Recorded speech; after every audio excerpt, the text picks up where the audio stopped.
सफर तवील है, बोझ भी भारी है, पर हर सूरत ये सफर जारी है, जारी है. With deep humility and unwavering resolve, I rise today to present my second budget as Finance Minister. It is a privilege to be entrusted with the responsibility of shaping the financial future of our land. This budget is not merely a ledger of figures, it is a fiscal compass, charting our path towards a brighter horizon. It lays strong foundations for an enduring economic growth, social harmony, and sustainable prosperity. As we embark on this shared journey, I invite every honourable member of this august House to come together and work collectively to build a strong and flourishing Jammu and Kashmir. The soul of Jammu and Kashmir has been forged in resilience and strengthened by hope. Through changing seasons and testing times, our people have stood firm, drawing wisdom from the past and courage from the future. Guided by this enduring spirit, our government is committed to transforming Jammu and Kashmir into a modern, progressive and economically vibrant region. Together, we will turn obstacles into stepping stones and aspirations into achievements. We are building a business-friendly ecosystem that invites innovation and investment, turning Jammu and Kashmir into a hub of enterprise and ideas. This vision has been shaped through wide-ranging consultations with elected representatives, industry leaders and stakeholders. Their voices have enriched this budget and ensured that it remains people-centric. By engaging directly with every member of this House, we have laid the cornerstone of a new culture of participatory governance. The past year has been nothing but challenging for Jammu and Kashmir and for the entire nation. At the national level, we have seen our growth path suddenly challenged by geopolitical challenges. While the national economy is accelerating at 6 to 8% growth rate, we see our access to global markets being constrained by trade frictions. Even in Jammu and Kashmir, just as our economy was consolidating with renewed vigor, the barbaric terrorist attack at Pahalgam and its aftermath shocked us. The devastating floods in August and September have severely battered the Jammu region. These two calamities have further accentuated the fiscal challenges before us.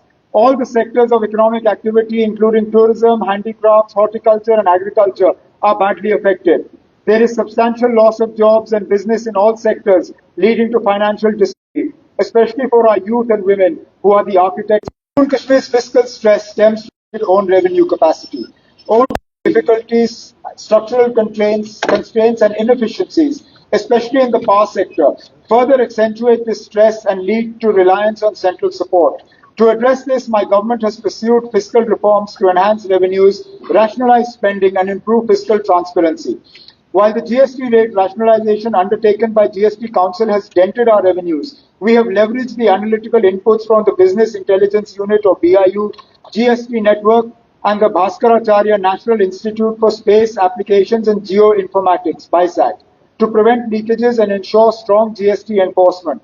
We have deployed the e-Abgari portal and e-stamping to streamline excise administration and land registration. We also ensure transparent auctions to boost revenues. This has led to our own tax revenue and non-tax revenue rising to 10,265 crores and 4,964 crores respectively as of December 31st. Figures are lower than last year's collections of 10,624 crores and 5,114 crores respectively. We are making sustained efforts to exceed last year's collections by 31st March. The government's fiscal stress stems from the committed expenditure on salaries, pensions and debt servicing, which alone account for nearly 60% of overall outlay. Hence, initiatives in debt management are being taken to lower high-cost liabilities and eliminate off-budget debt. We are strengthening debt sustainability by keeping all borrowings within approved limits and improving liquidity management. For the third consecutive year, we have enforced the austerity measures for curbing non-priority spending. My government is pursuing the power sector reforms to reduce losses and improve billing efficiency. We are expanding the consumer base and aerial bunched cables and executing loss reduction works in all districts. These reform measures are expected to ease financial stress and lay the foundation for a fiscally prudent development path. Still, Jammu and Kashmir continues to face significant infrastructure deficits in areas like road connectivity, water supply, sewage, tourism, and power. For addressing these challenges, substantial financial resources and continued support from the central government are essential. My government actively engaged with the central government to resolve our fiscal issues. I met with the Union Home Minister and Union Finance Minister on multiple occasions. I am pleased to share that the central government has remained cognizant of our difficulties and consistently supported us through special assistance, for which we are grateful. This year, Jammu and Kashmir was brought under the ambit of the Special Assistance to States for Capital Investment, or the SASCI scheme. This decision reflects the confidence of Government of India in the reform orientation, financial discipline and execution capacity of Jammu and Kashmir. SASCI scheme provides us 50-year interest-free loans for undertaking capital investments and infrastructure projects. It has emerged as a transformative fiscal instrument as it emphasizes on substantive reforms in several key sectors by providing financial incentives for such reforms. My government has proactively leveraged this new opportunity.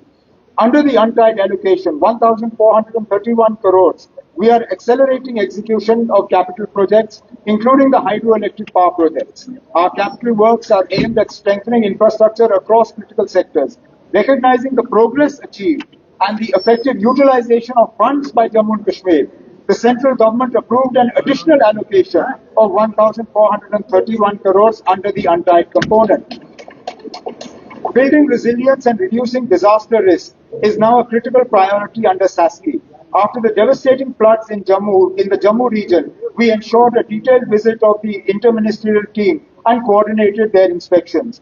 My government submitted detailed reports and proactively pursued financial assistance with the central government, which has now approved further allocation of 1,431 crores for disaster mitigation and restoration works. We will utilize these SASCI funds for the creation of protective and preventive infrastructure and for strengthening preparedness.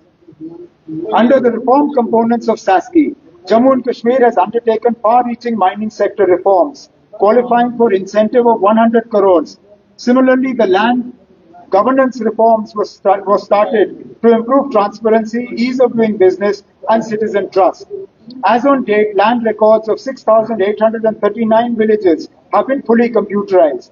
Cadastral maps of 6,464 villages are digitized. Over 68 lakh land parcels have been recorded, and ULPIN has been assigned to 13.25 lakh parcels. The revenue court case management system is operational in 881 revenue courts, significantly reducing delays, disputes, and inconvenience to citizens. These reforms helped us complete the digital crop survey and qualify for an incentive of 60 crores. Under the Naksha initiative, the aerial survey in Bishna town has been completed, thereby earning an incentive of 5 crores. Under urban planning reforms, a GIS-based data bank of industrial land has been integrated with the Indian Industrial Land Bank. Reforms such as land pooling, GIS-based planning, green buildings, flexible zoning, road rationalization, and amendments to building regulations have been undertaken. Based on these, my government has submitted a proposal for availing 454 crores under this incentive. I am happy to note that the fiscal consolidation measures, the persistent implementation of reforms, and the strategic capital investments are accelerating our economy. Our gross state domestic product, or GSDP, is estimated to grow from 2,36,059 crores in 23-24 to 2,62,458 crores in 24-25 and is projected to rise to 2,88,422 crores in 25-26, signaling a decisive leap in our GSDP. We have actively implemented Mission Karmyogi, which aims to train civil servants through its role-based, competency-driven approach. Out of 3.74 lakh employees, 1.25 lakh additional instructors has been enhanced, reflecting our commitment to recognizing the role of skilled educators in strengthening employability and vocational education. We have strengthened the infrastructure of our recruitment and accountability agencies, construction of police stations for the Anti-Corruption Bureau in Jammu, Baramulla. Skill development and entrepreneurship form a core pillar of government's employment strategy in Jammu and Kashmir. We intend to launch a skill mission to equip our youth with superior skills. For this, skill and entrepreneurship framework will be developed, covering foundational skilling, internships, and industry-ready technical skilling. The mission will emphasize upgradation of polytechnics and ITIs, on-the-job training opportunities, and lifelong learning. The tourism and youth affairs sector has been allocated 4,472 crores under capital expenditure for 26-27, an increase of 61 crores from the revised allocation of 25-26. My government accords high priority maintenance scheme and for fast-tracking the execution of approved projects under Phase 2 and Phase 3. I further propose to ensure comprehensive coverage of heritage conservation, including execution of heritage projects of the Tourism Department across Jammu and Kashmir and the value-based restoration of the Mughal-era Nishat Garden in Srinagar. I also propose to expedite the modernization of the SPS Museum, strengthen and modernize the public library network, and expand inclusive cultural infrastructure through establishment of new cultural centers at Bandipur, Shopaiya, Anantnag, Kishtwar, Udhampur, Poonch, and Budgam. In addition, enhanced budgetary support will be provided to the J&K Academy of Art, Culture and Languages to promote youth engagement through cultural programs and national initiatives, ensuring that our cultural heritage remains vibrant, accessible and future-oriented. The Culture Department has been allocated 109 crores under capital expenditure for 26-27. Despite the challenging environment, the industry sector recorded strong progress during 25-26, reflecting investor confidence. Since 2020, 2,227 industrial units in the organized sector, involving an investment of 15,940 crores and generating employment for 73,827 persons, have commenced production. Investment grounding reached an all-time high of 5,260 crores till December 2025. Under the new central sector scheme of 28,400 crores, 971 applications involving 14,292 crores were registered, with 87% of new and expansion units commencing production. Claims of 403 crores were approved under NCSS, taking cumulative approvals to 840 crores. For the 2026-27, amendments to the J&K Industrial Policy 2130 are proposed to sustain industrial growth post-NCSS, ensuring continued employment and income security. My government is taking decisive measures to support medium and small enterprises and facilitate ease of doing business. I propose to introduce a self-certification scheme for MSMEs under which enterprises will receive a single in-principle approval with a 3-year grace period for clearances, enabling them to start operations without procedural delays and compliance bottlenecks. I further propose to extend incentives to SIC MSMEs at par with new industrial units so that viable enterprises are revived, existing jobs are protected, and business closures are prevented. Reimbursement of CGTMSE, Credit Guarantee Fund Trust for Micro and Small Enterprises. Guarantee fees up to 10 lakh loans were approved with an allocation of 41.30 crores. Jammu and Kashmir secured the 5th rank in ease of doing business in November 2025. The first ever MSME health clinic was launched by IIM Jammu, covering 417 units, which focused revival plans underway for 70 sickness-prone MSMEs. MSME formalization surged, with Udyam registrations rising from 0.24 lakh in 2021 to 5.85 lakh in 25-26. It was launched and 18 startups were sanctioned, seed funding of 20 lakhs each. Over 1,100 ideas were generated through boot camps and outreach. Enhanced allocations are proposed in 26-27 for upgrading infrastructure in existing industrial estates to support MSMEs. Startup sector provides direct and indirect employment for nearly 4.45 lakh individuals, primarily from economically weaker sections. GI certification capacity increased 5-fold. 8 new crafts were GI registered in 2025 and 17 more are in advanced stages. We are strengthening QR code detection and emissions, replacing manual fitness testing. Registration certificates have already been issued to private operators, with the first ATS operational since September 25. The Inspection and Certification Center at Samba will soon be commissioned to serve as a government sector hub for automated testing. JKRTC zero emission vehicles. To further strengthen JKRTC's commercial and logistical capacity, 50 new trucks will be procured under SASCI funding of 75.70 crore.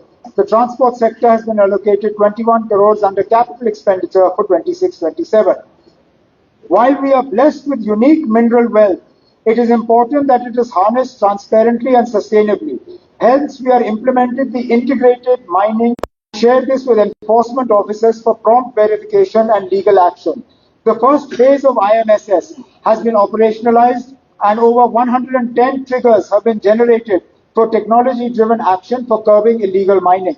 To strengthen on-ground enforcement, e-challan machines have been introduced in collaboration with J&K Bank for issuing on-the-spot challans to violators. The first ever auction process for the 7 limestone mineral blocks in Jammu and Kashmir marks a significant step in implementing mining reforms. This will enable transparent digital auctions for mineral resources. The new 160-bedded block at the Bone and Joint Hospital, Srinagar, with a cost of 140 crores, has been operationalized since July 2025. The commissioning of the 100-bedded Mother and Child Care Hospital at Lamberi, Rajouri, upgradation of SDH Bilawar to a 100-bedded facility, construction of a 50 skims has been initiated. Installation of CT scan machines is underway in major hospitals like DH Pargam, SSH Srinagar, DH Poonch, SMGS Jammu, CD Hospital Jammu, and SMHS Srinagar. This initiative will be further expanded. PET scan facilities will be installed at GMC Srinagar and extended to GMC Kathua during 26-27 to enhance cancer diagnostics. Mobile medical units and mobile dental units are proposed to improve outreach in far-flung areas. The Sehat app has been launched to enhance healthcare delivery by integrating services, providers and patients on a single digital platform. More than 16 lakh users have started seeking benefits on this app, providing Ayush therapies and preventive health interventions. Ayush infrastructure has been expanded by commissioning the 10-bedded integrated Ayush hospital at Jammu and government Ayurvedic hospital at MBBS seats, thereby expanding pool of medical professionals. Quality nursing education will be enhanced through creation of trained manpower in 10 nursing colleges. With the unprecedented approval of 240 MBBS and 120 PG seats, infrastructure of all GMCs will be strengthened in the financial year 26-27 with a budget of 216 crores. The health and medical education sector has been allocated 1,866 crores under capital expenditure. Path-breaking reforms have been undertaken in the education sector to ensure comprehensive implementation of the National Education Policy.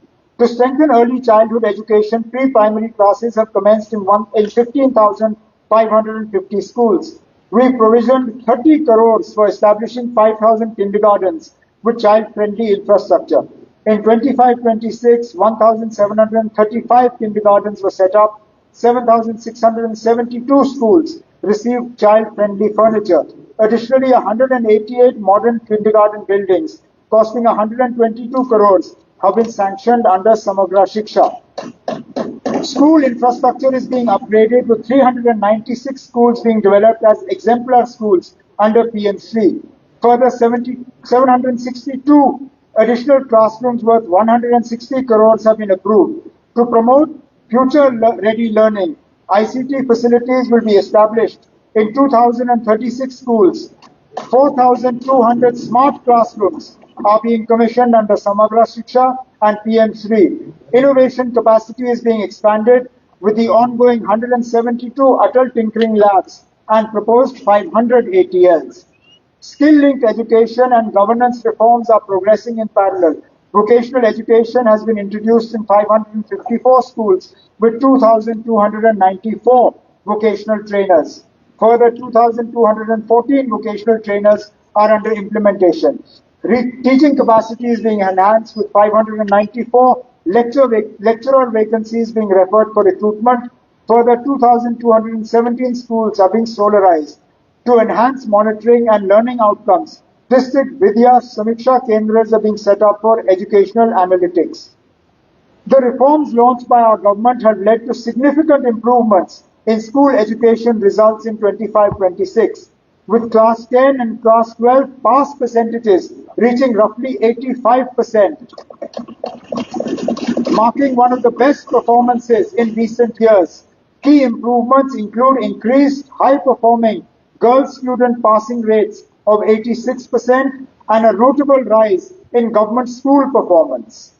My government is undertaking crucial initiatives in higher sector education to make our youth skillful and competitive. The four-year undergraduate program is being universalized in all degree colleges. Records of 34.50 lakh students of class 10, 11 and 12 have been uploaded on DigiLocker by J.K. Bose as part of the Digital Transformation Initiative.